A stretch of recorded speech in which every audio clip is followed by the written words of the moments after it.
ঘটনাটা মানে কখন জানা গেল? ঘটনাটা জানা গেছে শনিবার দিন রাত্রে সন্ধ্যা 6টার সময়। শনিবার দিন। কত তারিখ? 22 তারিখ। আচ্ছা 22 তারিখ। 22 তারিখে সন্ধ্যাবেলায় 22 নভেম্বর। সন্ধ্যাবেলায় এখানে আমরা ধান কেটেছিল, মেশিনে ধান কেটেছিল, ধানটা ঢেলেছিল। আবার নিয়ে বাচ্চা তো মানে বলছিল যে আমার মাকে বলছিল আমি ধান আগলাবো ছাগল হকাবো, এরকম বলছিল স্যার। দিয়ে স্যার 6:30 নাগাদ বাড়ি থেকে বেরিয়ে যেয়ে মানে আর মেয়ে ফিরে আসেনি স্যার। বহরমপুরের প্রাক্তন সাংসদ অধীর রঞ্জন চৌধুরী মঙ্গলবার বিকেলে ভরতপুরের সোদপুর গ্রামে আসেন খুন হয়ে যাওয়া 8 বছরের নাবালিকা সোহানা খাতুনের পরিবারের সঙ্গে দেখা করতে। তার বাড়ি থেকে সোহানা খাতুনের বাবা সোহাগ শেখের সঙ্গে বিস্তারিত ঘটনার বিবরণ শোনেন ও পরিবারের পাশে থাকার আশ্বাস দেন এবং সব রকম সহযোগিতা করার জন্য তিনি বলেন দোষীরা যাতে তাড়াতাড়ি ধরা পড়ে তার জন্য জেলা পুলিশ প্রশাসনের সঙ্গে কথা বলবেন। তার সঙ্গে ছিলেন ভরতপুরের প্রাক্তন বিধায়ক ও কংগ্রেসের ব্লক সভাপতি কমলেশ চ্যাটার্জি, জেলা পরিষদের সদস্য আরিফা খাতুন, শিক্ষক তথা পঞ্চায়েত সমিতির সদস্য খন্দকার মোস্তাক আহমেদ, প্রাক্তন শিক্ষক আবুল খায়ের ও এলাকার কংগ্রেস সমর্থক থেকে সাধারণ মানুষ।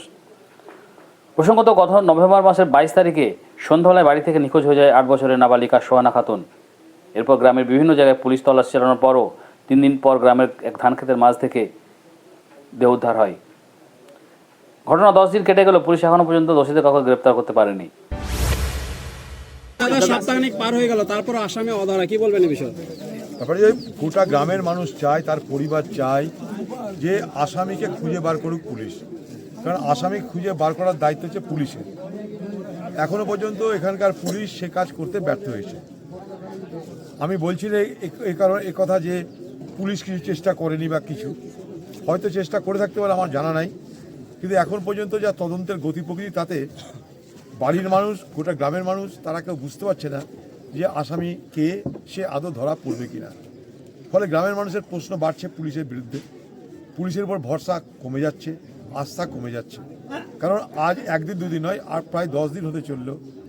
একটা ছোট্ট বাচ্চা শিশু, তারা কোথায় চলে গেল, হারিয়ে গেল, তারপরে খুন হয়ে গেল, তার মৃতদেহ পাওয়া গেল। এতে গোটা গ্রামের যতগুলো পরিবার আছে তারা সবাই আতঙ্কিত, কারণ প্রত্যেকের বাড়িতে তো বাচ্চা আছে। তাহলে বাচ্চাদের নিরাপত্তা কে দেবে?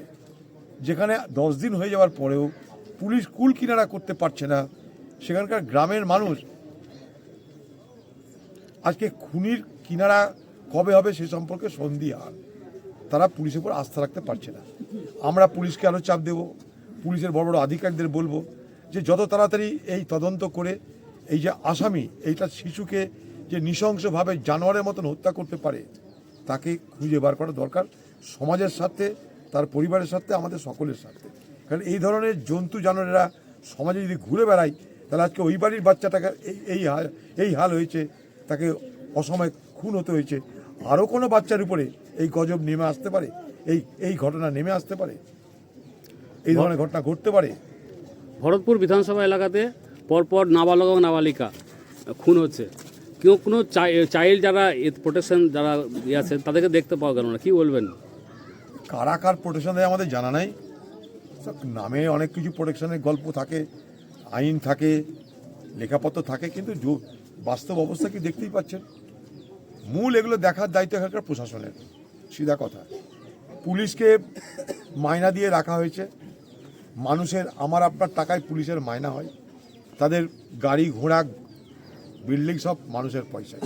তাদের দায়িত্ব হচ্ছে চাকরি করার বিনিময়ে মানুষকে সুরক্ষা দেবে, অপরাধীদের তারা শাস্তি দেবে, তাদের দায়িত্বের মধ্যে পড়ে।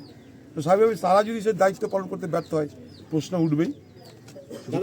আবার যদি তারা তাদেরকে ধরে মানুষের কাছে প্রমাণ করতে পারে, তাহলে তারা বাহবা পাবে, তারা প্রশংসিত হবে। তো আমরা সেই জন্য পুলিশ প্রশাসনকে বলবো যে যেভাবেই হোক, যত দ্রুত হোক, এই অপরাধীকে খুঁজে বার করতেই হবে। এটা আমাদের প্রশাসনের কাছে একটাই দাবি থাকবে, অপরাধীকে তাকে খুঁজে বার করো। দাদা, কাল থেকে সিআইডি নামবে বলছে, নামলে ভালো কথা, আমাদের তো অন্য কিছু দাবি নাই। সিআইডি নামুক, ইডি নামুক, সিবিআই যেই নামুক, আসামিকে ধরতে হবে।